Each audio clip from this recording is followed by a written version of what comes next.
From the crushing and pressing stages, the fresh cider is then filtered and rapidly moved through the automated bottling and packaging lines.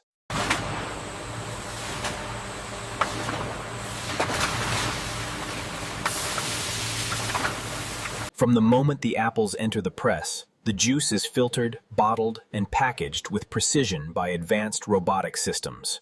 From the moment the apples arrive, advanced machinery washes, sorts, and presses the fruit, ensuring peak freshness before bottling.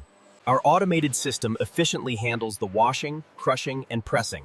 The fresh juice is quickly filtered and moved to the bottling line.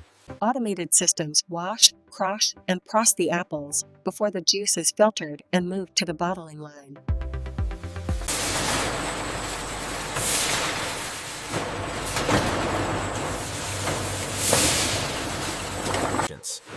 From the moment they arrive, the apples are washed, sorted, and pressed. The fresh juice is then filtered, bottled. Crisp apples enter the line, undergoing washing, crushing, and pressing by advanced machinery before emerging as premium cider, ready for packaging.